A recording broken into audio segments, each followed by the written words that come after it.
bonjour, je suis très heureuse de vous retrouver ce matin pour aborder l'histoire du roman et de la littérature québécoise, puisque nous allons voir dans les séances qui suivent non seulement le roman, mais la poésie et le théâtre. Alors, avant d'aborder cette histoire du roman, je voudrais faire le point avec vous sur la possibilité qu'on a de faire des parallèles entre la littérature maghrébine et la littérature québécoise. Parce que vous vous demandez un peu, eh bien, est-ce que on peut introduire cette littérature dans nos cours sur la culture, la littérature maghrébine? Alors, j'y ai un petit peu réfléchi et je pense qu'il y a des liens au sein des littératures francophones entre la littérature du Québec, la littérature québécoise et la littérature maghrébine. Je pense que le premier point, c'est l'histoire, leur histoire. Ce qui caractérise ces littératures, c'est leur jeunesse. C'est leur jeunesse. Littératures qui sont nées des indépendances, même si nous allons le voir, il nous faut revenir un peu en arrière pour comprendre l'origine de cette littérature. Littérature jeune, qui dit jeunesse, dit bien entendu problème de nom, d'identité. Lorsqu'on parle de littérature québécoise, c'est une littérature qui s'appelle ainsi à partir des années 60, 1960. Vous voyez, je pense que lorsqu'on parle de littérature algérienne d'expression française, c'est aussi les années 60, même s'il faut revenir un peu plus en arrière pour voir quelles sont les origines. Donc une question de nom, d'appellation. Lorsque vous regardez la littérature africaine, la littérature belge, vous avez des manuels jusque dans les années 60, surtout pour la littérature africaine, où on dit littérature française, francophone d'Afrique, littérature canadienne-française, littérature française du Canada. Beaucoup de manuels, jusque dans les années 60, évoquent le nom en partant de la métropole. À partir de 1960, on va parler de littérature québécoise. Et donc, il nous faut réfléchir sur cette appellation. Premier point. Donc, jeunesse, qui dit jeunesse dit vulnérabilité, mais jeunesse dit surtout que les références par rapport à l'histoire de cette littérature ne sont pas les mêmes que par rapport à la littérature française. Lorsque vous pensez aux classiques, en France, les classiques, vous faites référence à une histoire qui repose sur plusieurs siècles. Et vous avez une des définitions de Roland Barthes, classique, ce qui s'enseigne à l'école, qui a traversé le temps. Si on fait référence aux classiques dans la littérature québécoise et dans la littérature maghrébine, ce ne sera pas une référence à une littérature qui remonte au XVIIe, au XVIIIe siècle. Vous allez faire référence à des textes qui sont beaucoup plus contemporains. Qu'est-ce que ça veut dire? Ça veut dire qu'on ne peut pas approcher ces littératures avec les mêmes concepts de temps, liés au temps, que ceux que nous utilisons pour la littérature française. Nous devons sortir de cette littérature pour réfléchir au parallèle entre ces jeunes littératures de l'espace francophone. Jeunesse, littérarité. Littérarité, qu'est-ce que ça veut dire lorsqu'on aborde la littérarité de ces textes? Il est difficile de parler de courants littéraires, de grands mouvements littéraires. En France, on a le romantisme, le réalisme, le symbolisme, et on remonte encore plus loin, le classicisme. On ne peut pas comparer ces littératures. Donc, premier point, ne plus penser par rapport à la métropole. Le problème de ces jeunes littératures, c'est que souvent elles ont été abordées comme des littératures de périphérie, littérature, petite littérature, littérature mineure, et donc il nous faut bien sûr essayer de trouver d'autres concepts. Alors le deuxième point qui me semble intéressant, c'est que si ces littératures sont jeunes, c'est qu'elles posent une question d'identité, la question identitaire. La littérature québécoise, vous le verrez, nous allons l'aborder à travers les textes, pose pour la collectivité québécoise la question des origines, la question de la langue, qui est capitale. On va le voir avec quelques textes. Dès le XIXe siècle, dès la fin du XIXe siècle, un auteur, Octave Crémazie, dit « Si nous parlions Huron ou Iroquois », Huron et Iroquois, ce sont deux termes qui font référence aux tribus amérindiennes. Si nous parlions Huron ou Iroquois, notre littérature vivrait. Mais hélas, nous parlons une langue, une sous-langue, comme nous parlons, comme on parlait de Bossuet ou de Racine. Donc, la question de la langue se pose, dans quelle langue écrire, dans quelle langue écrire?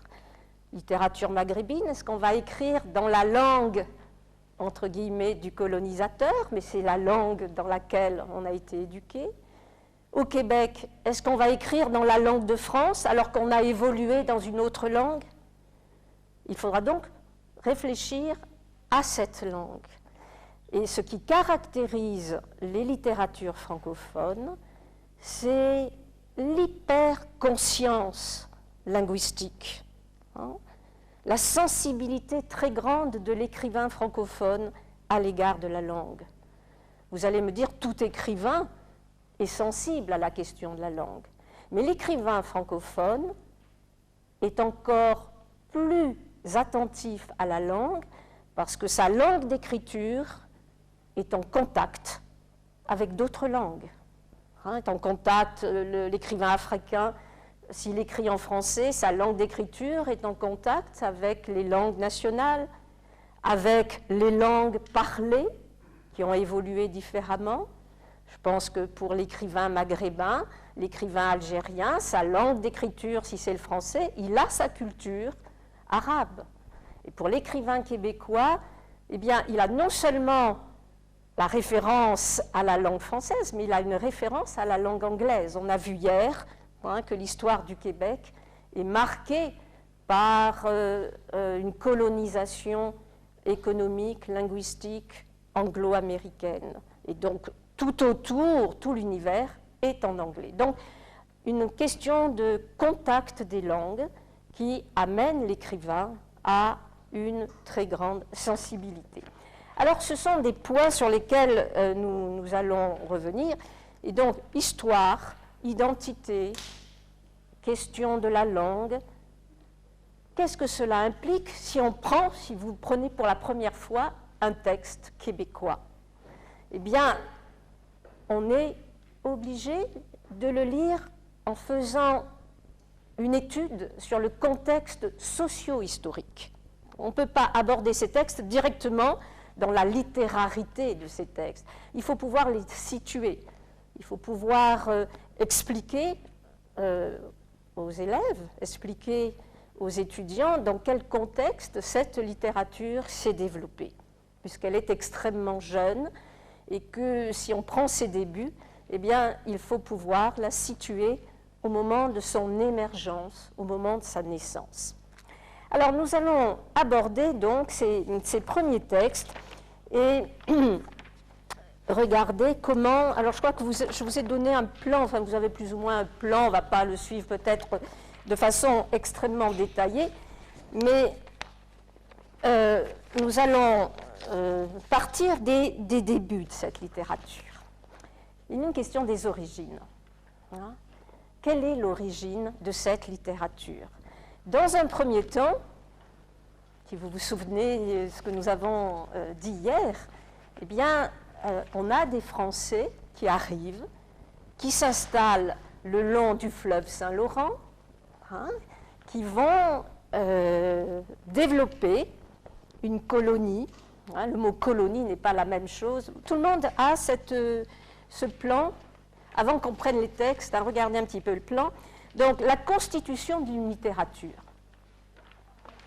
quels sont les textes sur lesquels se forge, se constitue la littérature québécoise? Quels sont les textes sur lesquels se forge la littérature algérienne d'expression française? Origine. Quelle est notre mémoire? À quel texte faut-il faire allusion? Vous avez cela? On a distribué, je pense qu'il doit y en rester encore, on avait distribué hier un plan, vous l'avez? Oui? Bon, il faudra peut-être demander, il doit en rester quelque part. Sur quel texte se baser? Les premiers textes qui ont évoqué la population, oui, si vous les trouvez, ça serait bien d'en distribuer quelques-uns.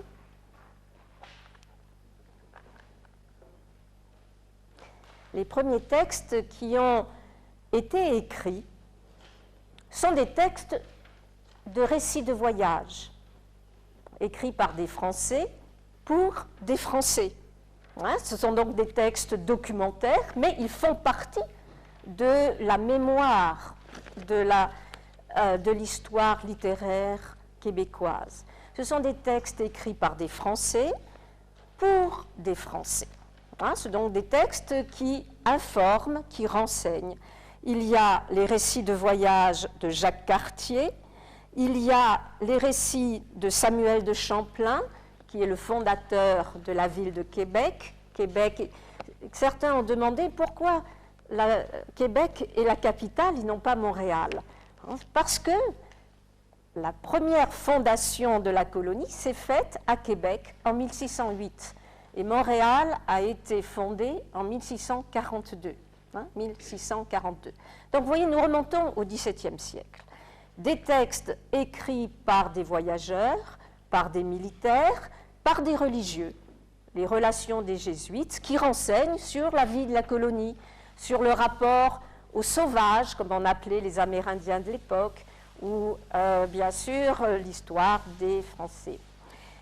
Ces récits de voyage, ces textes de religieux s'accompagnent aussi de textes. Hier, Louise vous a parlé des premiers écrits de femmes.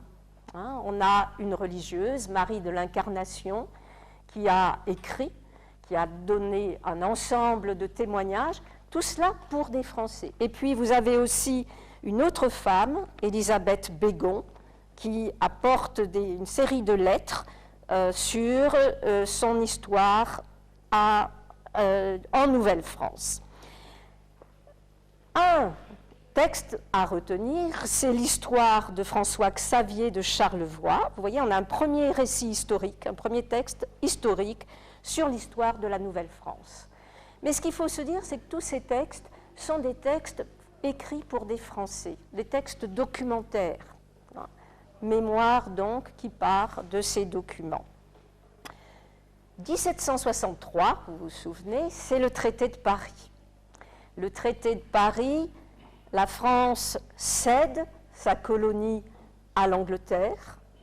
La France est battue sur les plaines d'Abraham et la petite colonie francophone, canadienne-française, va développer son identité.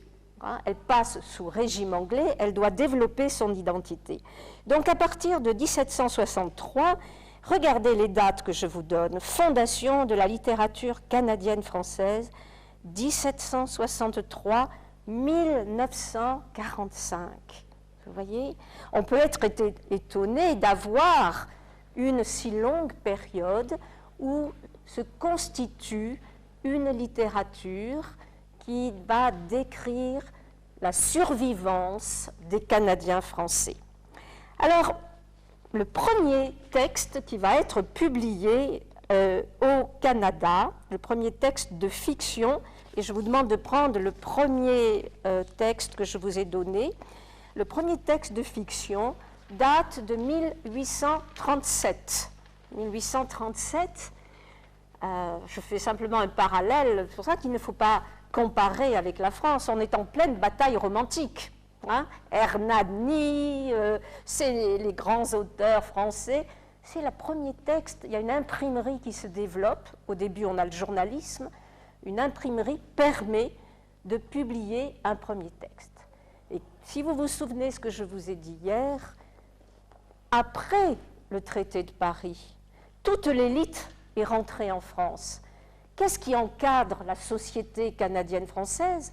C'est l'Église, c'est le clergé, qui a un très grand pouvoir sur la société et qui va donc se méfier de tout ce qui est texte de fiction. Hein? Quoi? Des romans, mais les romans, c'est la légèreté, c'est la frivolité. Il vaut mieux écrire des textes, des écrits qui défendent des valeurs, l'attachement à la terre, l'attachement à la langue, l'attachement à la foi. Alors le premier texte que je vous propose, qui est le premier texte de fiction, qui paraît en 1837, c'est un texte d'Aubert de Gaspé fils. On ne va pas le lire en entier, je vous demande de prendre vers le milieu de ce texte, vous aurez le temps de le lire, et vous allez voir qu'il prend beaucoup de précautions. Il dit qu'il va écrire un véritable roman réaliste, hein, qu'il ne fait pas appel à l'imagination, parce qu'il sait qu'il va être critiqué si il dit que c'est un roman. Alors, je vais lire ce texte. « J'offre à mon pays », c'est au milieu de ce passage, « le premier roman de mœurs canadien, et en le présentant à mes compatriotes, je réclame leur indulgence à ce titre. Les mœurs pures de nos campagnes, sont une vaste mine à exploiter. Peut-être serais-je assez heureux pour faire naître à quelques-uns de mes concitoyens, plus habiles que moi, le désir d'en enrichir ce pays. L'influence d'un livre est historique, comme son titre l'annonce. Il appelle cela roman historique.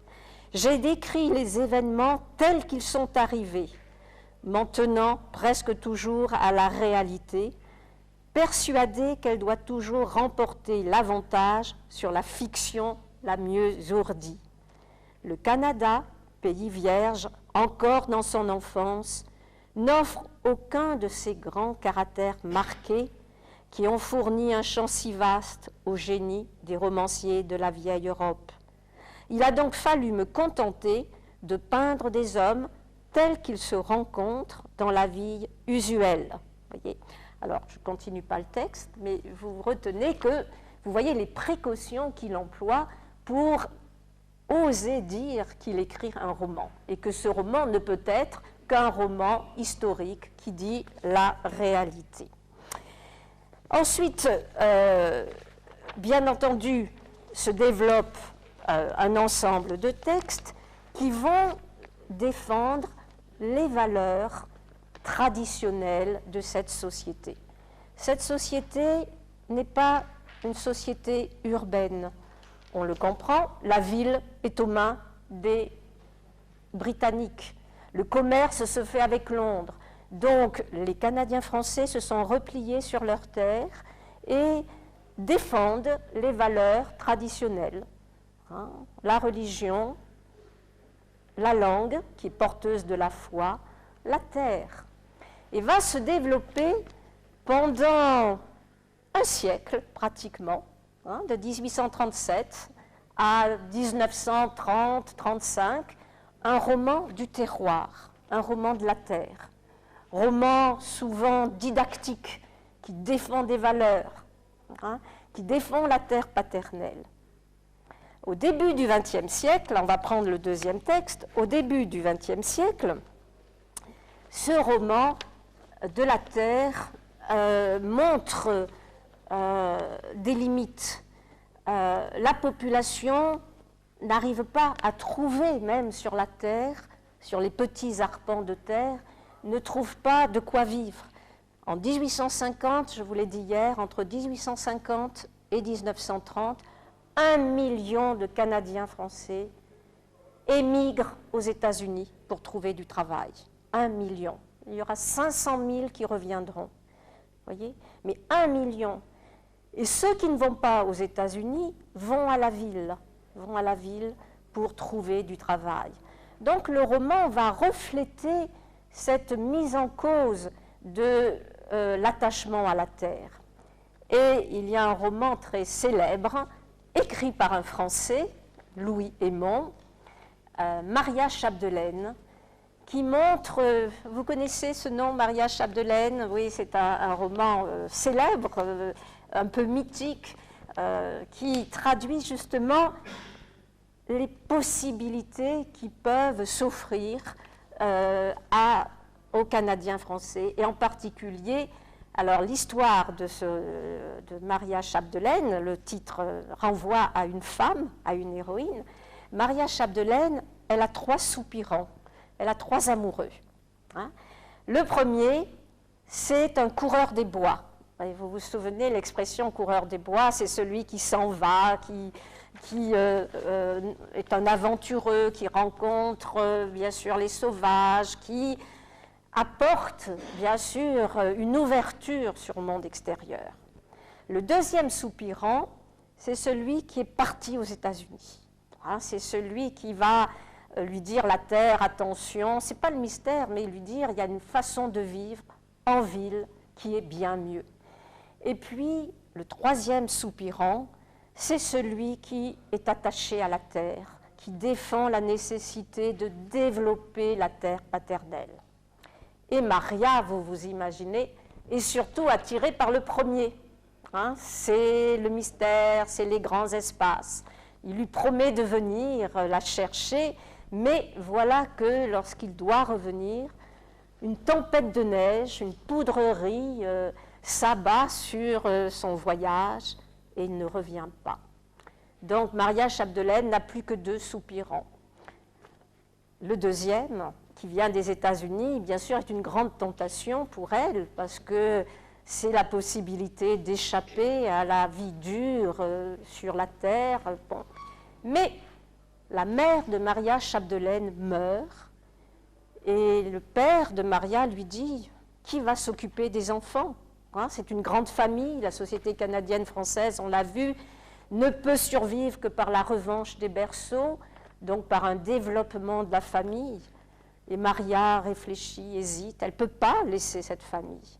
Et donc, elle épousera le troisième soupirant, celui qui maintient les traditions, l'attachement à la terre. Alors, on va regarder un petit morceau de ce texte. Le texte sera publié après la mort de Louis Hémon en feuilleton en 1914 et puis publié en France en 1921. Et ce qu'on va voir, c'est que la survivance collective implique l'enracinement. Vous voulez survivre, il faut rester. Autour de nous, des étrangers sont venus, qu'il nous plaît d'appeler les barbares. Ils ont pris presque tout le pouvoir, ils ont acquis presque tout l'argent. Mais au pays de Québec, rien n'a changé. Rien ne changera parce que nous sommes un témoignage de nous-mêmes et de nos destinées. Nous n'avons compris clairement que ce devoir-là, persister, nous maintenir. Et nous sommes maintenus, peut-être afin que dans plusieurs siècles, encore le monde se tourne vers nous et nous dise « Ces gens sont d'une race qui ne sait pas mourir. Nous sommes un témoignage. » C'est pourquoi il faut rester dans la province où nos pères sont restés et vivre comme ils ont vécu, pour obéir au commandement inexprimé qui s'est formé dans leur cœur, qui a passé dans les nôtres et que nous devons transmettre à notre tour à de nombreux enfants. Et vous pourrez souligner cette phrase parce qu'elle est évidemment restée dans la mémoire. Au pays de Québec, rien ne doit mourir et rien ne doit changer. Vous voyez, rien ne doit mourir et rien ne doit changer. Hein? Donc, Maria Chapdelaine va bien entendu décidé, bonjour, va décider de rester sur la terre paternelle et de développer cette terre paternelle. Mais l'industrialisation amène, bien sûr, les Canadiens français, comme je vous l'ai dit, à aller vers les villes. Et le roman, donc après une longue tradition de plus de 50-60 ans, après une longue tradition du roman de la terre, le roman va introduire de nouveaux personnages, de nouvelles figures, et en particulier des figures d'étrangers. Alors vous voyez que dans le roman de Louis Hémon, l'étranger c'est le barbare, hein, celui dont on se méfie, celui qui peut prendre la terre, celui qui enlève la possibilité de vivre, de bien gagner sa vie. Une femme, une écrivaine, Germaine Guèvremont, va écrire un texte, Le Survenant. Alors, c'est donc le troisième texte. J'avance un peu vite parce que nous sommes dans ce qui précède la littérature québécoise. Hein. Là, pour l'instant, on parle de littérature canadienne-française. La littérature québécoise, c'est à partir de 1960. Mais il faut comprendre ses origines, il faut comprendre les idéologies, les personnages qui sont au départ de cette littérature. Alors, vous prendrez le troisième texte. Là, on voit qu'il y a une fascination pour l'étranger. Et le personnage principal, d'ailleurs le titre l'indique, le mot survenant, hein, c'est celui qui arrive, qui trouble, qui séduit, qui plaît. Et vous allez voir, ce personnage, c'est un très beau personnage. Elle introduit donc dans une famille d'agriculteurs, hein, de sédentaires, le fils n'est pas capable de travailler la terre, et donc le père fait appel à quelqu'un de l'extérieur pour venir l'aider à travailler cette terre. Et bien sûr, il séduit. Il séduit le père, il séduit la fille, qui l'admire. Bon, il est tellement fort, il est tellement beau. Mais lui, c'est le nomade. Il ne pourra pas s'établir, il ne veut pas s'établir, il ne veut pas s'enraciner. Donc, on voit bien ce passage, hein, et dans l'histoire du roman, c'est le moment où le roman de la terre est remis en cause par le roman de l'ailleurs, le roman de l'étranger, le roman de l'étrangeté. Donc elle va reprendre, Germaine Guèvremont va reprendre des éléments du roman de la terre, mais en même temps indiquer l'ouverture possible vers l'étranger, vers l'ailleurs. Alors, c'est le personnage, le survenant, vous remarquez qu'il n'a pas, on ne sait pas son nom. Dans la famille, ils ont tous un nom, il y a Didas, bon, il y a tous les noms précis des habitants. Lui, il s'appelle le survenant, et on ne saura jamais son nom. Alors, c'est lui qui parle. Vous autres, vous ne savez pas ce que c'est d'aimer avoir du pays, de se lever avec le jour un beau matin pour filer fin seul, le pas léger, le cœur allège, tout son avoir sur le dos. Non, vous aimez mieux piétonner, toujours à la même place, pliés en deux sur vos terres de petite grandeur, plates et cordées comme des mouchoirs de poche. Sainte bénite, vous n'aurez donc jamais rien vu de votre vivant. Si un oiseau un peu dépareillé vient à passer, vous restez en extase devant des années de temps. Vous parlez encore du bucéphale, oui, le plongeux à grosse tête, là, que le père Didas a tué il y a autour de 2 ans. Quoi? C'est que ça serait, si vous voyez s'avancer devers vous, par troupeaux de milliers, les oies sauvages, blanches et frivolantes, comme une neige de bourrasque, quand elles voyagent sur 9 milles de longueur, formant une belle anse sur le bleu du firmament, et qu'une d'elles, de 10, 11 livres, épaisse de flanc, s'en détache et tombe comme une roche. Ça, c'est un vrai coup de fusil. Ah, si vous saviez ce que c'est de voir du pays. Les mots titubaient sur ses lèvres. Il était ivre, ivre de distance, ivre de départ. Une fois de plus, l'inlassable pèlerin voyait rutiler dans la coupe d'or le vin illusoire de la route, des grands espaces, des horizons, des lointains inconnus. Comme son regard, tout le temps qu'il parlait, tendait uniquement vers la porte, chacun à son exemple porta la vue dessus. Une porte grise, massive, basse, qui donnait sur les champs, si basse que les plus grands devaient baisser la tête pour ne pas heurter le haut de l'embrasure. Bon, alors, je ne vais pas lire tout le texte, et vous voyez l'opposition entre le grand rêve de voyage, l'ouverture sur le monde, et puis la maison, la petite porte. Donc, Germaine Guèvremont introduit l'image de cet étranger qui marque des failles dans l'idéologie du terroir. Cette idéologie du terroir, il faut bien la définir, c'est donc une idéologie de survivance.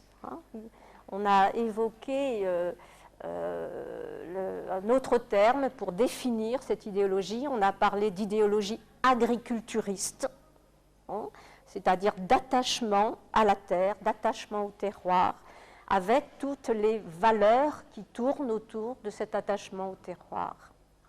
La famille, le clergé, la terre. Bon. Début du XXe siècle, et on arrive à la Seconde Guerre mondiale, le roman de Germaine Guèvremont, 1945. Vous voyez, un siècle, 1838-1945.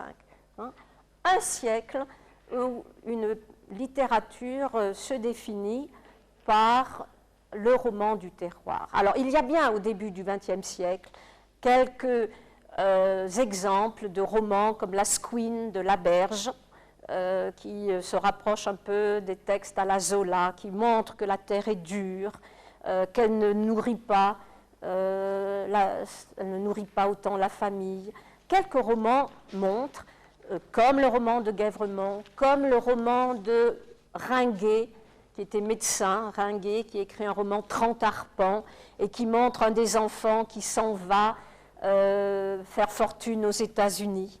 Et puis il revient, dans la famille. Et quand il s'appelait La Rivière, il a pris le nom de River. Et quand il revient, il sourit, il a la bouche tout en or. Toutes ses dents, il a pu refaire ses dents. Donc, il a les exemples qui montrent que si vous partez de la terre, vous pouvez gagner. Bien sûr, les enfants parlent la langue anglaise. Donc, on voit le problème que pose à la fois le départ et en même temps les conséquences. On perd sa langue, on perd sa foi. Et là, le clergé a été évidemment très attentif à s'opposer au départ à la ville. La ville, c'était la perte des valeurs. Alors, nous arrivons donc au premier roman de la ville. Premier roman de la ville avec, donc on peut prendre la suite, avec le roman de Gabriel Roy. Le roman de Gabriel Roy, Bonheur d'occasion. Alors, Gabriel Roy, elle est d'origine, elle n'est pas née au Québec, elle est née dans le Manitoba. Je ne sais pas si vous avez encore à l'esprit la carte du Canada. Le Manitoba, c'est une des provinces qui est au centre du Canada.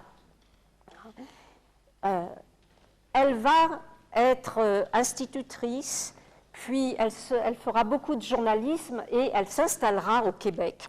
Donc elle fait partie de la littérature, bien sûr, québécoise, mais avec le dernier texte que je vous ai mis, on le lira tout à l'heure, avec une différence, c'est qu'elle a été mise en contact très tôt avec des étrangers, parce que son père était agent de colonisation. Et le mot colonisation, je le répète, n'a pas le sens qu'il a pour vous. La colonisation, c'était l'occupation de nouvelles terres. Et son père, agent de colonisation pour le fédéral, amenait de nouvelles populations, de nouvelles personnes dans des nouvelles terres. Donc elle a toujours été habituée à vivre au milieu d'étrangers. Mais ce qui est intéressant, c'est que nous arrivons donc au moment de la guerre et le roman de la terre, va progressivement faire place au roman de la ville. Je pense que vous avez ce thème dans votre littérature. Hein.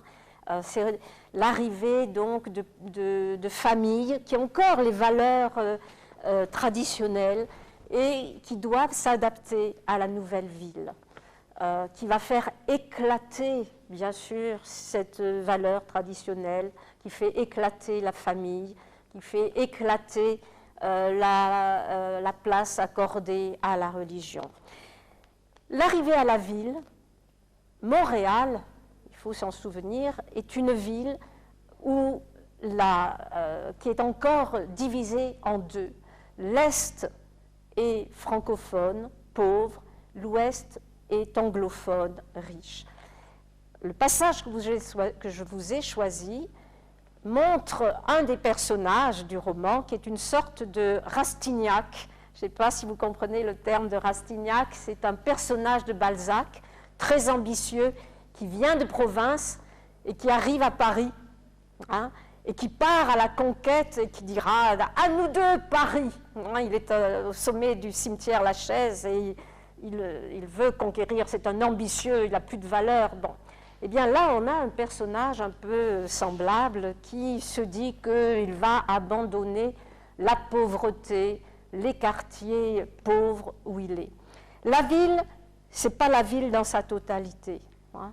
On approche la ville que par le faubourg, qui est le faubourg Saint-Henri, par un aspect de la ville. Alors, voilà, c'est le premier grand roman sur Montréal. Hein, on est en 1948. On va prendre à peu près à la ligne 38, si vous voulez bien, ou 37, 36, 35, 36. Au centre du parterre, un Sacré-Cœur, les bras ouverts, recevait les dernières parcelles de charbon. La paroisse surgissait. Elle se recomposait dans sa tranquillité et sa puissance de durée. École, église, couvent, blocs séculaires, fortement noués au cœur de la jungle citadine, comme au creux des vallons laurentiens.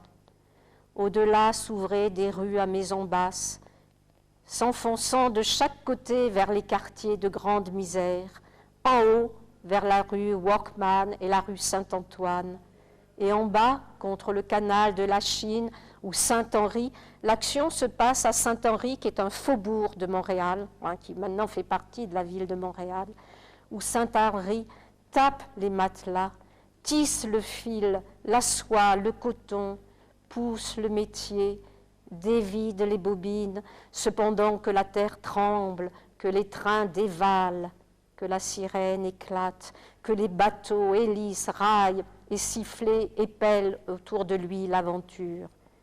Jean songea, non sans joie, qu'il était lui-même comme le bateau, comme le train, comme tout ce qui ramasse de la vitesse en traversant le faubourg et va plus loin prendre son plein essor. Pour lui, un séjour à Saint-Henri ne le faisait pas trop souffrir. Ce n'était qu'une période de préparation, d'attente. Il arriva au viaduc de la rue Notre-Dame, presque immédiatement au-dessus de la petite gare de briques rouges, avec sa tourelle, ses quais de bois, pris étroitement entre les fonds de cour.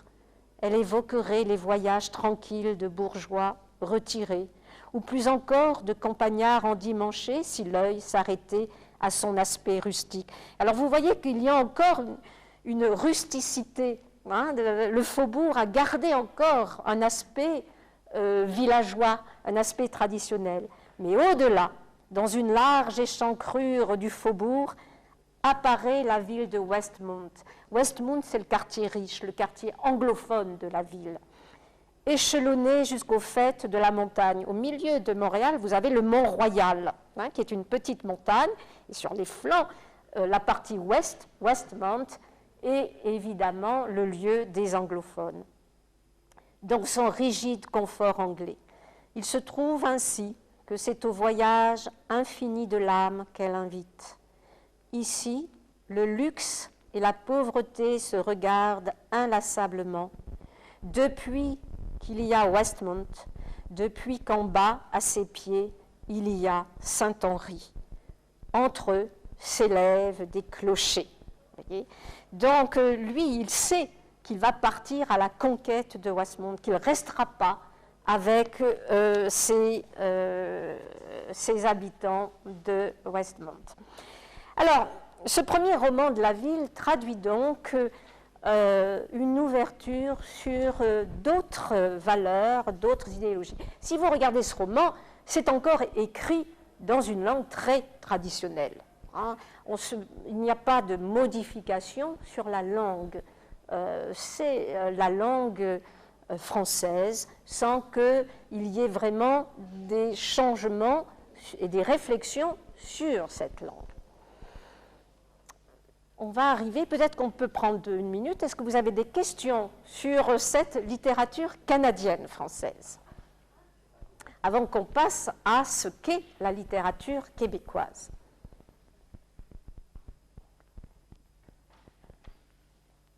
Est-ce que vous avez des questions sur ce roman de la Terre? J'en profite d'ailleurs pour distribuer à ceux qui arrivent quelques...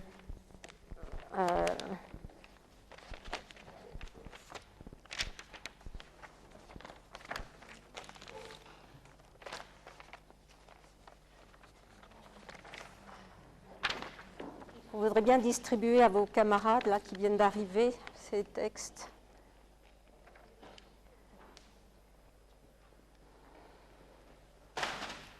Si vous faites des parallèles, est-ce que vous voyez des points communs? Oui.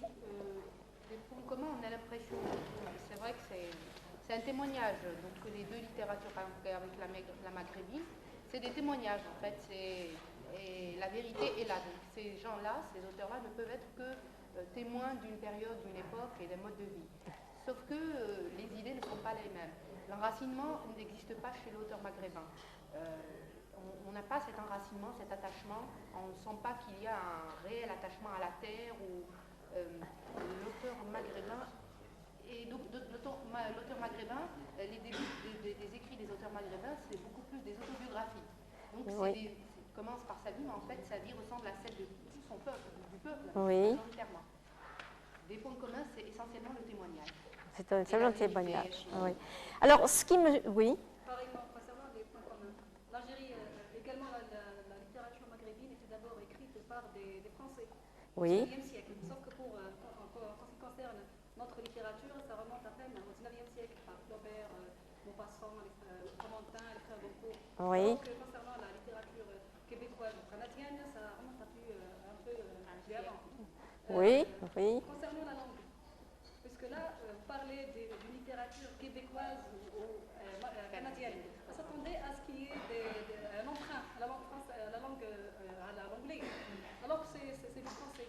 Voilà, alors c'est pour cela que je m'arrête un peu avant 1960, parce qu'on va voir qu'à partir de 1960, la problématique de la langue est posée. Les écrivains, il y a un changement politique, un changement de régime. En 1960, la question identitaire se pose clairement. Qui sommes-nous? Comment, dans quelle langue nous devons écrire? Dans quelle langue nous devons parler? Lorsqu'on regarde ce roman, on a un exemple typique de roman réaliste qui permet de voir que la langue reste la langue classique de la littérature française. On retrouve absolument la même langue, même s'il introduit... Gabriel Roy introduit par moments un parler québécois, hein, mais cela reste une langue très classique. À partir de 1960, l'écrivain se dit « c'est plus possible, on ne peut pas écrire comme on écrit en France ». Si on écoute les gens, le parler n'est pas le même. Il faut donc pouvoir écrire dans la langue de notre collectivité, dans la langue de notre peuple. Et c'est à partir de 1960 que se pose la question du joual. Je voudrais revenir sur ce mot joual, dont je vous ai dit que c'est la langue, le patois parlé par les Québécois. Le joual est une déformation du mot cheval. Cheval, devient le mot joual. Cette expression qui va être diffusée par un frère des écoles chrétiennes n'est pas du tout revendiquée comme une valeur. Lorsque Jean-Paul Desbiens, ce frère des écoles chrétiennes, publie ce livre, Les insolences du frère Untel, c'est un constat de consternation. Dans les écoles, on parle joual, on écrit joual, c'est-à-dire on vit dans une langue d'aliénation. Le joual, c'est un mélange de français et d'anglais. C'est un mélange de langue parlée dans laquelle entrent des incorrections, des syntaxes erronées qui sont liées à l'environnement anglais. Les écrivains vont utiliser cette langue et vont dire nous devons prendre cette langue pour dénoncer l'état d'aliénation de cette langue. Ce n'est pas du tout pour la valoriser, c'est pour montrer le danger qu'il y a à vivre dans cette langue. Et je vous rappelle, il nous faut revenir aux années 60, les grandes transformations de la Révolution tranquille, c'est de donner un ministère de l'Éducation nationale, de mettre en place un ministère de l'Éducation nationale, de faire en sorte que l'éducation ne soit plus aux mains du clergé, vous vous souvenez, de réfléchir sur la langue, sur une politique linguistique. Il y a un problème? Non, ça va? Donc, je voudrais donc revenir. Alors, les années 60 se développent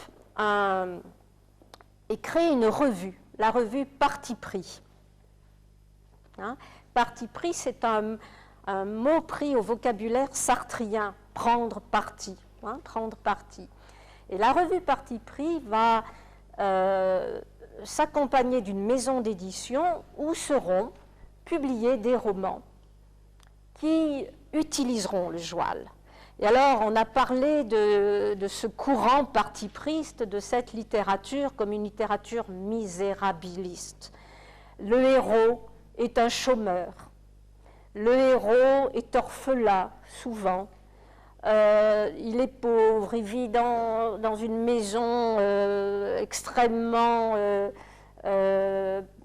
une maison qui est souvent humide, tachée, tout un climat misérabiliste. Et un des textes les plus exemplaires de ce mouvement, c'est Le Cassé de Jacques Renaud. Je pense que j'ai dû vous l'indiquer dans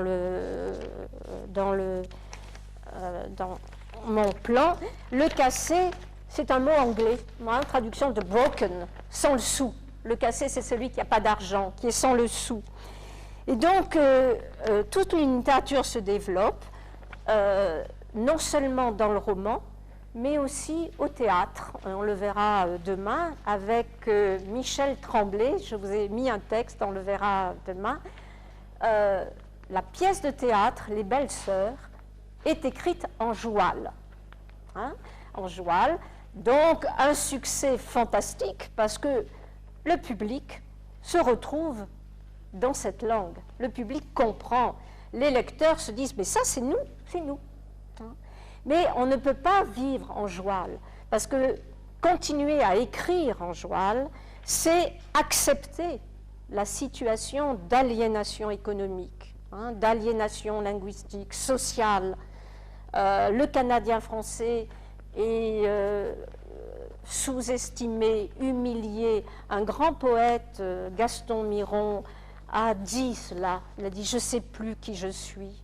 Mon nom est P-Soup, P-E-A-S-O-U-P, c'est-à-dire mangeur de soupe de pois, mon nom est cheap, mon nom est cheap, mon nom,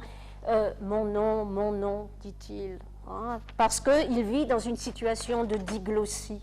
La langue anglaise domine, la langue anglaise est la langue du succès et la langue de la réussite et du travail. Donc il fallait sortir de cette situation. Mais comme le comprennent tous ces écrivains, il faut commencer par dévoiler la réalité, dire la situation. Et lorsque l'État québécois va prendre en charge la politique linguistique, les écrivains vont se libérer, vont se sentir libres par rapport à cette nécessité de dire la situation linguistique et vont commencer à jouer avec la langue, vont pouvoir travailler sur les niveaux de langue. Alors, je vous ai pris quelques exemples de textes. Vous voulez, on peut y revenir. Un des auteurs, des écrivaines célèbres, alors, Marie-Claire Blais, Une saison dans la vie d'Emmanuel. Là, c'est une deuxième édition. Hein, le texte sort, je ne sais plus si c'est en 1968, enfin, dans les années 60. Marie-Claire Blais écrit un roman, Une saison dans la vie d'Emmanuel. Alors, quand le roman est sorti, on a cru que c'était une dénonciation de la situation du Canadien français lorsqu'il travaillait sur la terre. On va retrouver dans ce roman tous les éléments du roman de la terre. La famille nombreuse, la mère qui ne sait même plus le nom de ses enfants tellement elle a d'enfants, et un clergé aussi, le curé qui vient chaque fois qu'un enfant naît, chaque fois qu'un enfant meurt. Bon, on retrouve tout le climat du roman de la terre. On va lire ce roman et on va voir que ce n'est pas du tout la dénonciation du roman de la terre, mais la capacité de récupérer la première forme du roman, qui est le roman de la terre, et de transgresser ce roman de la terre, de jouer sur les codes, de pouvoir présenter de façon, disons, parodique cette histoire avec un aspect carnavalesque où la vie et la mort, le sacré et le profane. Alors, je vais le lire et vous allez réfléchir aux voix qui parlent dans ce roman. Et vous allez voir qu'on sort du roman linéaire où on raconte une histoire et vous avez une sorte de polyphonie des voix. Hein, les voix se mélangent, donc volonté de jouer sur le roman traditionnel. Donc le héros là qui parle, c'est Jean Lemaigre, il vient de naître et c'est un petit Rimbaud.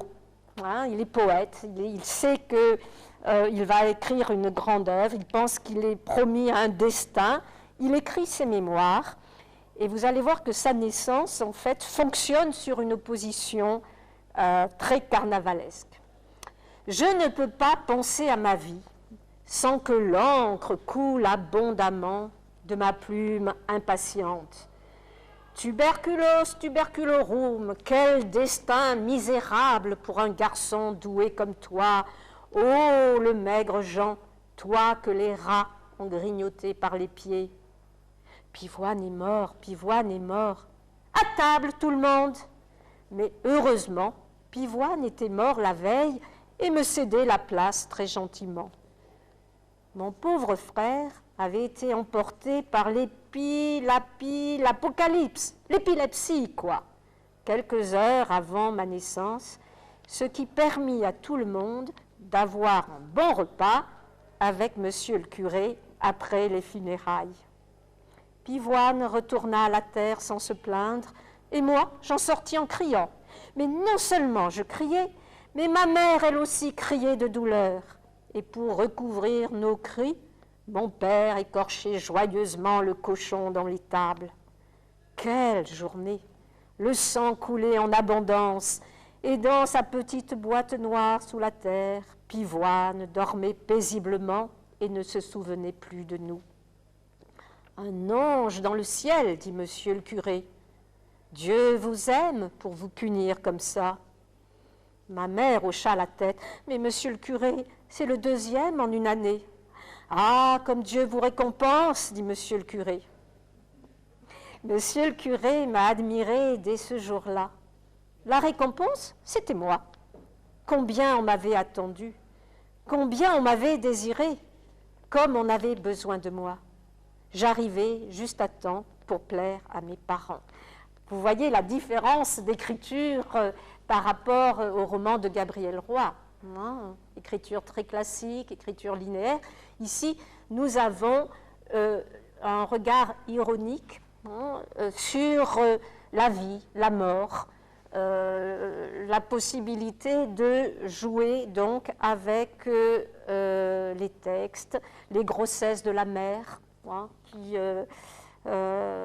et puis la souffrance de la mère face à ses funérailles, le cochon qu'on égorge, les bruits, vous voyez le mélange des bruits.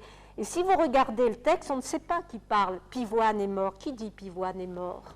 Ça peut être Jean Lemaigre, ça peut être d'autres personnes dans l'Assemblée. À table, tout le monde. Ce n'est pas Jean Lemaigre qui prononce, voyez. Donc, mélange des voix. Alors, cette dimension carnavalesque apparaît à la fin des années 60 dans un ensemble de romans qui fait que on peut commencer à parler d'une littérature nationale. Parce que lorsqu'on réfléchit sur la façon d'approcher les littératures francophones, c'est un premier problème.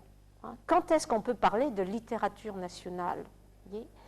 Une littérature nationale, c'est une littérature qui se territorialise, qui renvoie bien à un espace, d'où la nécessité de prendre le nom de cet espace. Littérature québécoise. À partir des années 60, si vous regardez les anthologies, les ouvrages qui se font sur la littérature du Québec, vous ne verrez plus littérature canadienne-française. C'est fini. Vous voyez marqué littérature québécoise. L'État québécois, le gouvernement québécois, dans les années 60, va revendiquer cela. Notre nom est québécois. Nous nous définissons comme québécois parce que les 80% de la population du Québec sont francophones. La majorité de la population francophone du Canada vit au Québec. Canadiens-Français, c'est des poches. En Acadie, au Manitoba, oui, il y a des Canadiens français. Et si vous rencontrez des Québécois, ils ne vous diront jamais « je suis Canadien ». Pourtant, c'est la nationalité. Ils diront « je suis Québécois ». Il y a vraiment une identité qui est revendiquée dans la littérature. À ce moment-là, tout un ensemble de textes paraissent qui permet d'identifier cette littérature, de dire qu'il y a une littérature nationale. Alors, cette littérature, elle va avoir pour caractéristique, et je vous renvoie au texte suivant, elle va avoir pour caractéristique de montrer la richesse du langage, de jouer avec la langue québécoise. Alors, Régent Ducharme, autre grand écrivain du Québec, qui a beaucoup joué avec les titres des romans. Si vous regardez ces titres, La vallée des avalés, L'hiver de force, Le nez qui voque, N-E-Z qui voque, volonté de donner de montrer la richesse. On l'a comparé un peu à Lautréamont parce que l'œuvre de Régent Ducharme est marquée par un rejet de la société de consommation et une volonté de dire on va tout absorber pour ne pas se laisser absorber. Alors regardez un exemple. Tout m'avale. Quand j'ai les yeux fermés, c'est par mon ventre que je suis avalée. C'est dans mon ventre que j'étouffe. Quand j'ai les yeux ouverts, c'est parce que je vois que je suis avalée. C'est dans le ventre de ce que je vois que je suffoque. Je suis avalée par le fleuve trop grand, par le ciel trop haut, par les fleurs trop fragiles, par les papillons trop craintifs, par le visage trop beau de ma mère. Le visage de ma mère est beau pour rien. S'il était laid, il serait beau pour rien. Les visages beaux ou laids ne servent à rien. On regarde un visage, un papillon, une fleur, et ça nous travaille, puis ça nous irrite.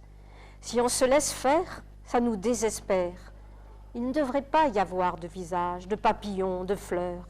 Que j'aie les yeux ouverts ou fermés, je suis englobée. Il n'y a plus assez d'air tout d'un coup. Mon cœur se serre, la peur me saisit.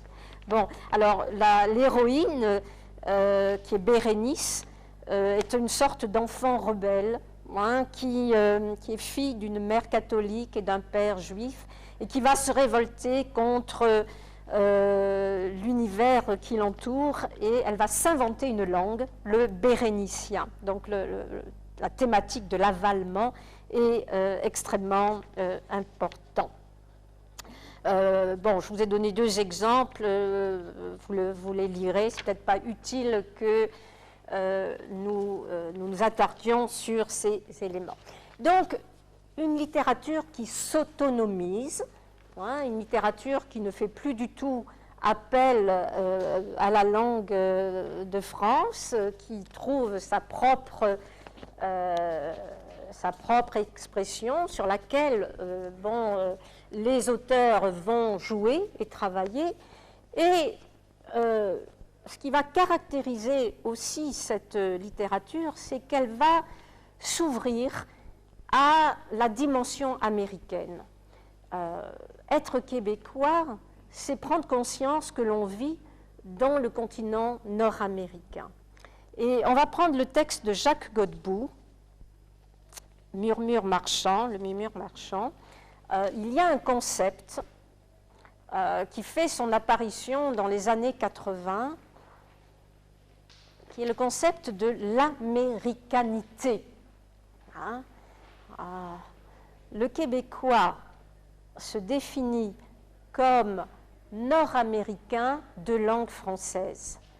Mais dans cette relation à l'Amérique, quelle est la place de la culture québécoise? Quelle a été la place des origines québécoises? Et alors ce texte me semble très significatif, on en a un peu parlé hier, c'est que jusque dans les années 60, le Québécois était formé à la culture française. Et sa propre culture, il ne la connaissait pas. Mais vous allez voir qu'en lisant ce texte, qui est très significatif de la formation qu'ont eue les Québécois, et qui va les amener à réfléchir sur leur propre origine, sur leur propre culture, se retrouve dans ce texte. Alors on va le lire. Place Clichy. Déjà le titre, vous devez voir qu'il y a un clin d'œil à Place Clichy, bien sûr. Et j'aimerais que vous réfléchissiez sur la première phrase, parce qu'elle me semble très significative. Ma mère se nommait Hollywood. Mon père, Saint-Germain-des-Prés. Les émotions fortes, le faste, l'aventure, l'exotisme, l'argent, la mort venaient de Haute-Californie. L'intelligence critique, l'ironie, la vivacité, l'art, la poésie, la gloire, la vie habitaient Paris. C'est ainsi, du moins, qu'à 16 ans m'apparaissait le monde, en 1950, depuis la côte des Neiges. À l'ombre d'un oratoire qui se voulait une copie du Sacré-Cœur, l'on trouvait en haut de la côte une modeste librairie française et tout en bas un cinéma de quartier, le Van Horn, qui offrait des films américains en version double. Je ne me demandais pas alors si ma culture, ma façon de manger, de m'habiller, si nos structures familiales et sociales, si les objets que nous consommions, si d'acheter dans les épiceries de Sam Steinberg nous transformait en Français ou en Américains. Nous étions, cela pété d'évidence, des Canadiens français dansant sur des musiques de Glenn Miller, 1950, Canadiens français. Nous étions des Canadiens en toute géographie, français, puisque c'était notre langue, catholiques aussi. Le centre du monde se trouvait à Rome, où le Saint-Siège assurait notre gouvernement. Pourtant, il existait deux domaines de l'esprit que l'Église de Rome ne contrôlait pas tout à fait, ne pouvant que leur imposer une censure qui les rendait plus alléchants encore, le livre, l'écran. C'est grâce à la littérature et au cinéma que j'ai pu vivre, respirer, nourrir mon imagination, meubler mon imaginaire. À l'écran, des héros qui n'étaient pas des saints mouraient pour d'autres hommes dans des déserts jaunes parsemés de cactus. Les films de guerre nous laissaient entrevoir le bruit et la fureur, le son lointain du canon que nous n'aurions jamais entendu autrement tonner. La passion et l'amour s'étalaient en dimensions surhumaines dans des salles obscures fleurant bon le pop-corn salé, frisson sur mesure. J'ai appris l'anglais au cinéma. J'y ai découvert des paysages étrangers et somptueux. J'ai accompagné Bob Hope, Bing Crosby sur toutes les routes. J'ai assisté à Humphrey Bogart dans ces moments difficiles de Casablanca à Los Angeles. Mes premières images de Paris me furent présentées par Jane Kelly sous la pluie. Plus tard, il y aurait Jean Gabin, Bourvil, Fernandel, mais beaucoup trop tard. En découvrant à la même époque les livres de Sartre, Prévert, Camus, Éluard, en dévorant Baudelaire, Verlaine, Rimbaud, en avalant dans le désordre des œuvres mineures, tout en me laissant happer par la condition humaine, je me mis à concevoir une France mythique qui se relevait avec courage de la guerre. Cette France se délectait dans l'existentialisme dont la lucidité et le jade me semblaient la plus profonde vertu. J'avais 16 ans. Voyez ? Alors, bon, si je prends le temps de lire ce texte, c'est qu'il nous révèle comment très tardivement les Québécois ont pris conscience de leur propre culture. Voyez ? En 1950, il a 16 ans, Jacques Godbout est un romancier, il est aussi un cinéaste, hein, il a fait des films, et qu'est-ce qu'il montre? Si vous voyez son héritage maternel, c'est quoi l'héritage maternel? C'est Hollywood, ça veut dire quoi? Hein? Il est formé à l'image, au cinéma, à la culture visuelle nord-américaine. Sa culture paternelle, c'est Saint-Germain-des-Prés. Et Saint-Germain-des-Prés, bon, la culture paternelle, c'est la littérature parisienne, l'existentialisme dans les années 50. Vous vous rappelez que le pape de la culture française au lendemain de la guerre, c'est évidemment Jean-Paul Sartre. Hein, Jean-Paul Sartre. Et qu'est-ce qu'on a comme référence canadienne? Qu'est-ce qu'on a comme référence québécoise? Rien. Hein, rien. C'est pour ça que ce sera extrêmement urgent pour les Québécois de relire leur histoire, hein, de travailler sur cette littérature. Et vous le retrouvez dans plusieurs témoignages. Un historien comme Pierre Savard le dit. Il dit, au moment, c'est bête, je n'ai pas pris avec moi cette citation, mais elle est très intéressante.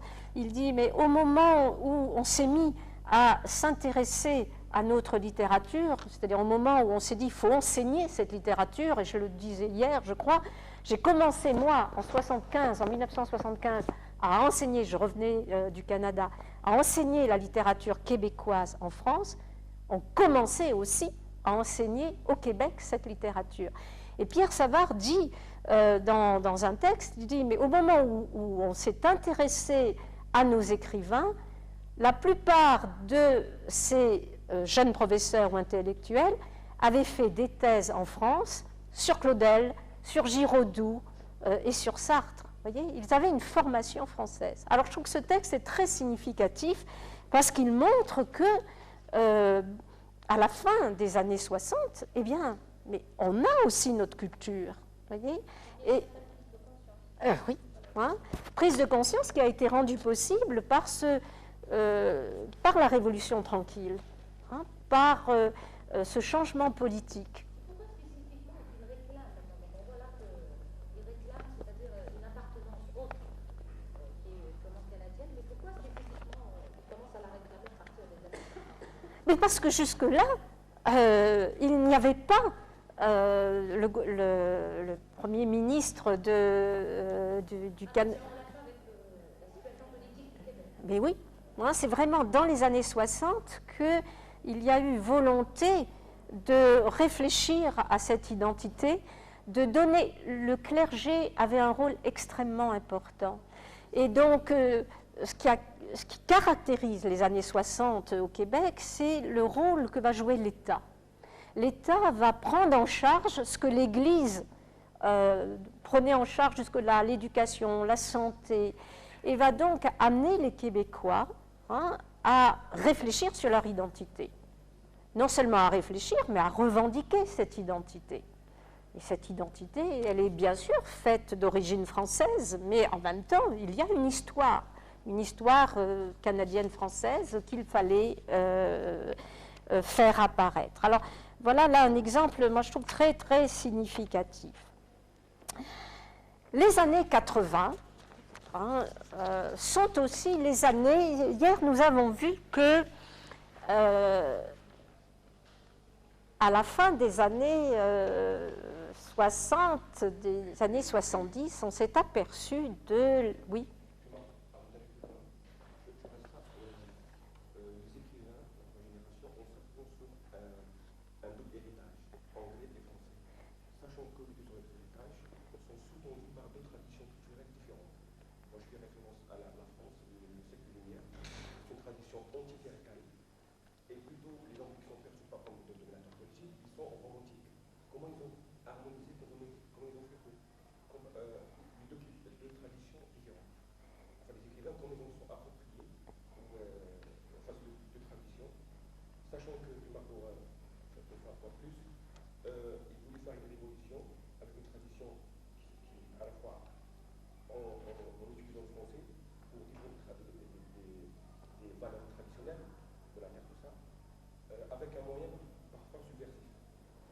Oui.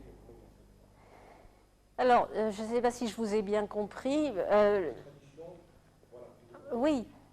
Ben, il y a eu un rejet, bien sûr, dans les années 60 de cet apport français et volonté de se définir par rapport à l'histoire du Canada français, par rapport à leur culture canadienne-française. Donc il y a eu un rejet, une identité canadienne-française passée à l'identité québécoise, c'était aussi prendre ses distances par rapport à la France. Donc cette revendication, on le voit dans le choix du joual, le refus de parler, d'écrire comme on écrivait en France, et puis un ensemble de réformes qui permet à l'identité québécoise de s'affirmer, et 20 ans plus tard, 15 ans plus tard, récupération de l'apport français, parce que les Québécois, les écrivains québécois ont compris que cet héritage français faisait partie de leur histoire. Donc le rejet qui a pu se faire dans les années 60 s'est progressivement estompé, et peut-être que tu pourrais le préciser, et donc a fait place à une récupération de l'origine et de la culture française, pour justement ne pas non plus se laisser absorber par la culture américaine.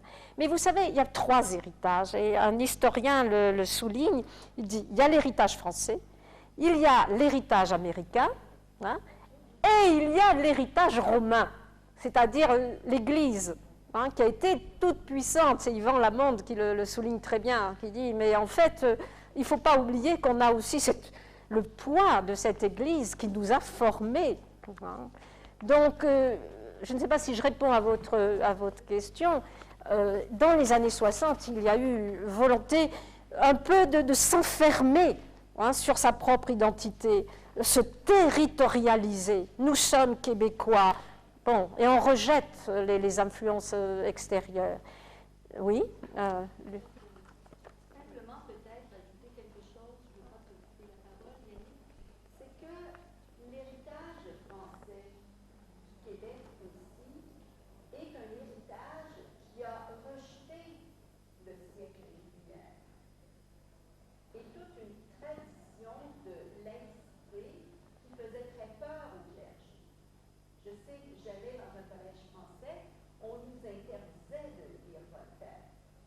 on nous interdisait de lire ces auteurs-là qui n'étaient pas catholiques et qui ne défendaient pas une vision traditionnelle de la France.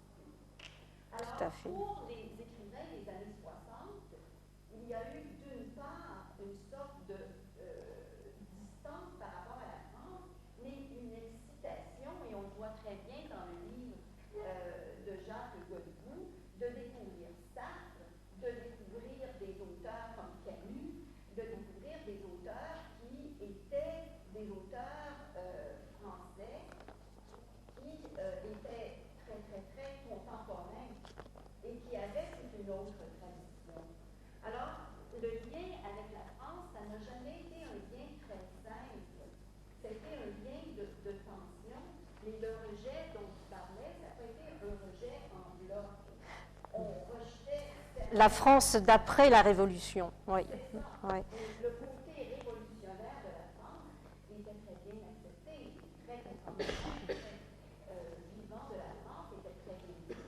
Et tous les Québécois rêvaient d'être à Paris. D'ailleurs, c'était un passage obligé d'aller en France. Enfin, tous ceux qui voulaient faire des études, et quand je disais que la plupart de ceux qui sont devenus professeurs de littérature québécoise, ils étaient passés par la France. Moi, je me souviens, à Aix, le nombre de Québécois qui venaient faire des thèses en littérature française. Donc, c'est tout à fait juste. Je le reprends peut-être pour que ça soit bien indiqué dans le cours, mais je finis juste. Je reprends parce que je pense que tout ce que tu as dit n'a pas été enregistré. C'est exact, c'est-à-dire que le clergé faisait en sorte qu'on s'intéresse à la France de l'Ancien Régime, la France d'avant la Révolution, hein, et qu'on rejetait ces auteurs, entre guillemets, subversifs. Et que, oui. Concernant la question de l'héritage, vous avez soulevé l'héritage anglais, français, et l'héritage indien dans tout cela. L'héritage amérindien. Ouais.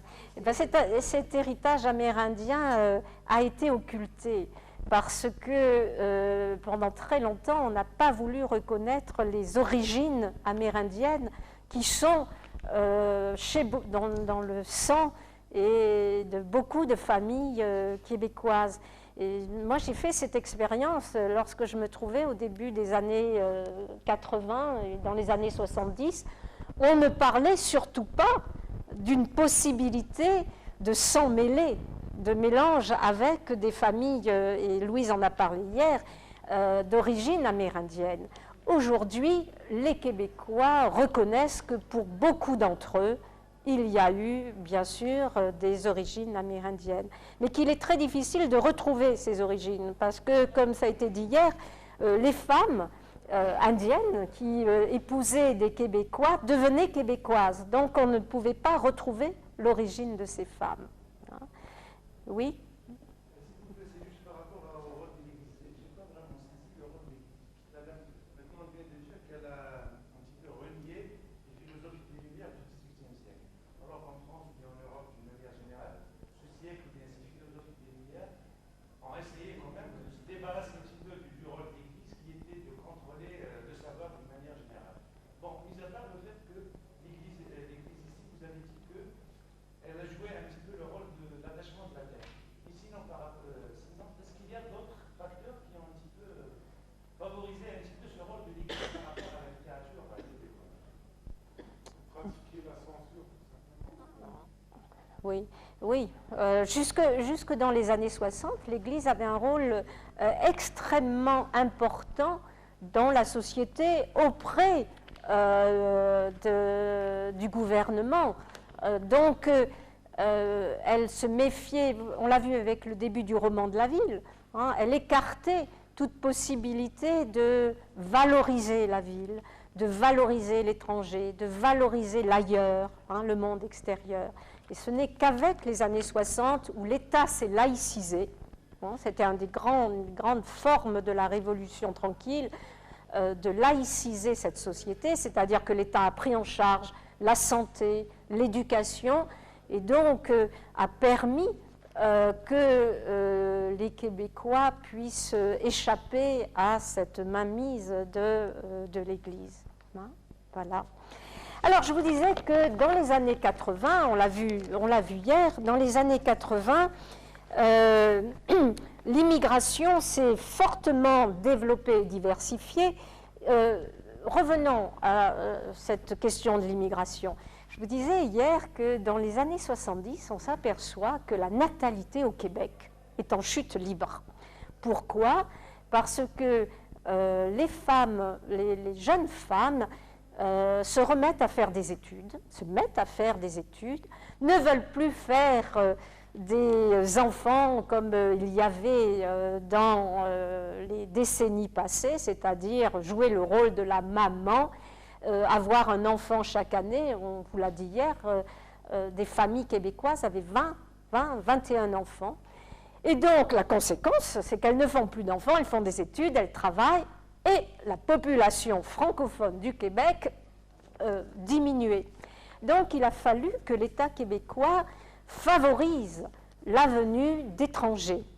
Et ça ne dépendait pas du Québec, ça dépend du Canada, mais le Québec a un droit de regard sur l'immigration qui s'en vient au Québec. Et le Québec a favorisé une population francophone, l'immigration francophone. On l'a vu hier, je ne sais pas si tout le monde était là hier, mais vous avez vu Haïti, l'Algérie qui est en 3e position. Il y avait le Maroc, il y a eu le Liban. Et c'est une population, autant au début du XXe siècle et au cours du XXe siècle, c'était une population qui cherchait du travail, qui venait pour des raisons économiques. Autant ensuite, cette population immigrée pouvait venir pour des raisons politiques, pour échapper à la guerre, pour échapper à des régimes de dictature. Ça a été le cas de Haïti. Et donc, on avait des immigrés qui avaient une grande culture. Et donc, dans le paysage culturel québécois, voilà qu'apparaissent tout un ensemble d'écrivains chinois, maghrébins, haïtiens, italiens, qui se mettent à écrire. Et les Québécois qui avaient défendu leur identité pure laine, qui avaient essayé de mettre en place cette identité québécoise d'origine française, voilà qu'ils se trouvent questionnés, ils ont à se questionner sur cette identité, puisque ces écrivains leur disent « mais nous faisons partie de votre culture, nous faisons partie de votre histoire, avec notre histoire. Donc, ne soyez pas avec nous comme les anglophones ont été avec vous. Acceptez-nous. » Et dans un premier temps, dans les années 80, il y avait un terme qui les définissait. On parlait d'eux comme les néo-québécois. Et pour les écrivains québécois, c'était aussi, pour les écrivains allophones, immigrés, c'était un peu le sentiment de se sentir à l'extérieur, se sentir tenu à distance. C'est comme nous, lorsqu'on a une Kundera en France, on lui dit « vous êtes un néo-français ». Vous voyez, bon, les écrivains étrangers qui viennent vivre en France, on ne dit pas, ce sont des écrivains néo. Mais l'identité québécoise a longtemps été une identité vulnérable, menacée, donc il fallait défendre cette identité. Et ça a pris un certain temps pour que ces écrivains soient reconnus comme des écrivains québécois.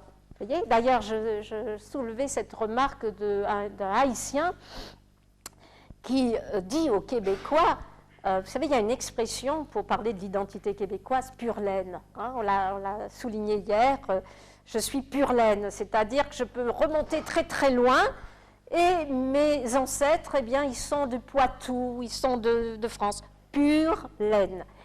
Et un écrivain haïtien dit aux Québécois, il dit « moi aussi je suis pure laine, mais pure laine crépue ».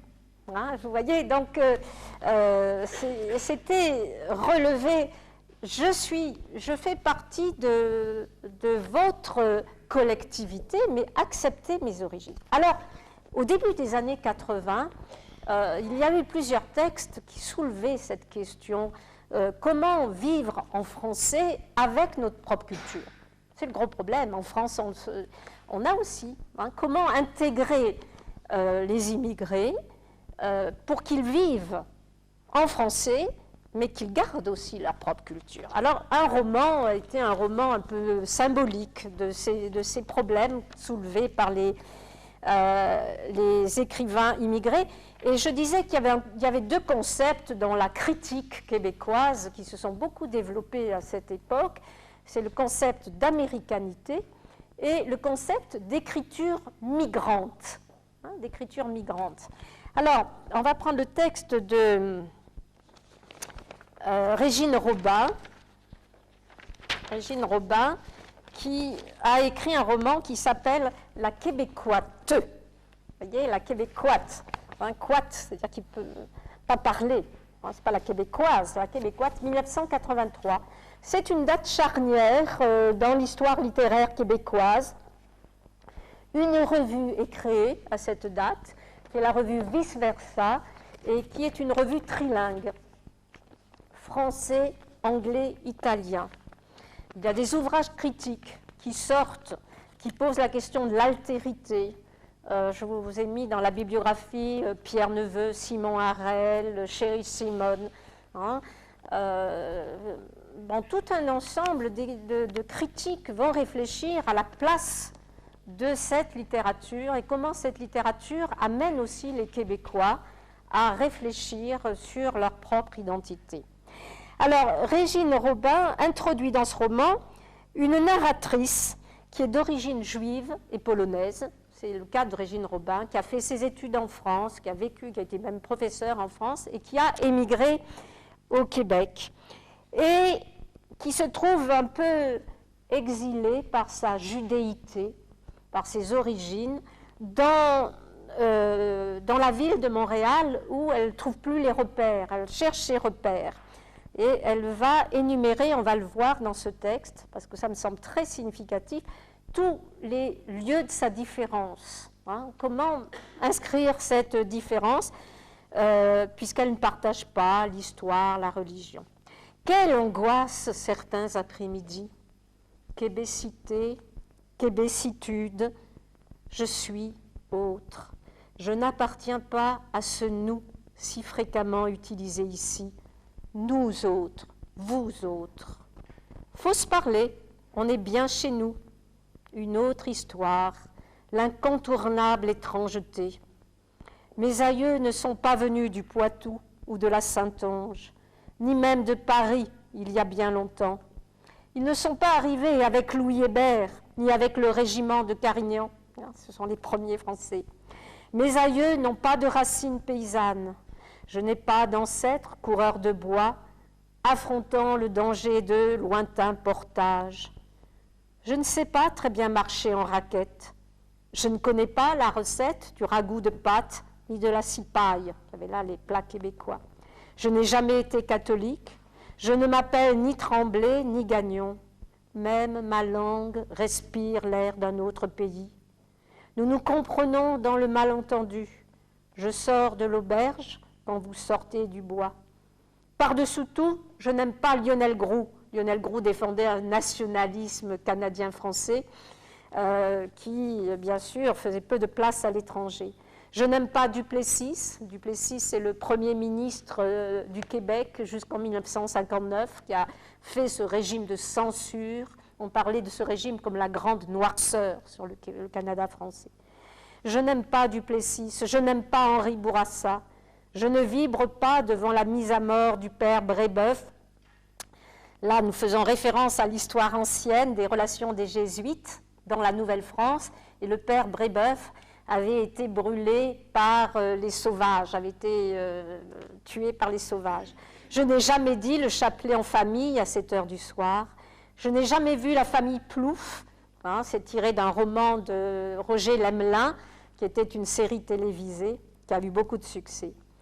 Autre, à part, en quarantaine, la quarantaine, des cheveux blancs déjà, à la recherche d'un langage de simples mots pour représenter l'ailleurs, l'épaisseur de l'étrangeté, de simples mots, des faits rompus, brisés, désémantisés, des mots-images traversant plusieurs langues. Je ne comprenais pas le pourquoi des ventes sales, sinon qu'elles n'étaient pas le contraire des ventes propres. Vous comprenez? Elle lit sale, parce qu'au moment des soldes, il y a écrit sales. Mais quand vous êtes étranger, que vous arrivez, vous voyez marqué « salle hein ». Et alors elle voit très bien, vous voyez, le franglais. Hein, le mot anglais est ici employé. Donc elle joue là-dessus. Je ne comprenais pas le pourquoi des ventes sales, sinon qu'elles n'étaient pas le contraire des ventes propres. De simples mots, ne cachant pas leur polysémie, à désespérer de tout. Je ne suis pas d'ici. On ne devient pas québécois. Prendre la parole, rendre la parole aux immigrants, à leur solitude. Give me a smoked meat. Une rencontre fumée, comme il y a des rencontres rassis ou des rencontres bleues. C'était un pays bleu. Certains jours, la neige même tournait au bleu. Tous les yeux dans la rue étaient bleus. Le ciel, bien sûr, mais aussi les langues de soleil sur les façades vitrées, les habits des passants, leurs visages même bleuis de froid. La campagne se transformait en un immense diamant bleu de ville polaire. Le bleu, c'était aussi les plis du drapeau québécois, claquant au vent glacé. Tout était bleu, les lacs gelés étaient bleus, bleu roi, bleu vert, bleu de mer du Nord, de simples mots pour représenter la différence quotidienne. Une parole autre, multiple, la parole immigrante comme un cri, comme la métaphore mauve de la mort, aphone d'avoir tout crié. Un pays bleu comme les bleuets, ces myrtilles fleurs, un pays crêpe de fausse Bretagne. Alors, vous voyez, le bleuet, encore un exemple, le bleuet, c'est la myrtille. Hein, et il y a des mots québécois. Donc, ces années 80 posent le problème d'une identité autre qui doit s'insérer dans la littérature québécoise et dans la culture québécoise. Aujourd'hui, les immigrés sont beaucoup mieux insérés, mais la problématique est effectivement là, et les années 80 en le montrent. Voilà, alors vous avez là quelques exemples de cette littérature dont vous voyez qu'elle pose tout au long de son histoire l'évolution d'une identité qui a eu à se définir par rapport à un repli sur soi, un attachement à la terre, puis la venue à la ville, l'ouverture à l'autre, l'ouverture à l'étrangeté, le survenant qui apparaît, puis l'ouverture à l'étranger. Une littérature dont on voit que la langue, bien sûr, évolue, langue qui a ses propres repères, qui doit se définir, et on le verra avec le théâtre demain, qui doit se définir par rapport à la langue parlée, au joual. Et si vous regardez les textes, il y a une langue standard, français standard, québécois. Le bleuet, c'est un mot québécois. Alors on a dans la langue québécoise des mots, des expressions qui sont propres à la langue québécoise, mais qui est une langue d'écriture tout à fait standard.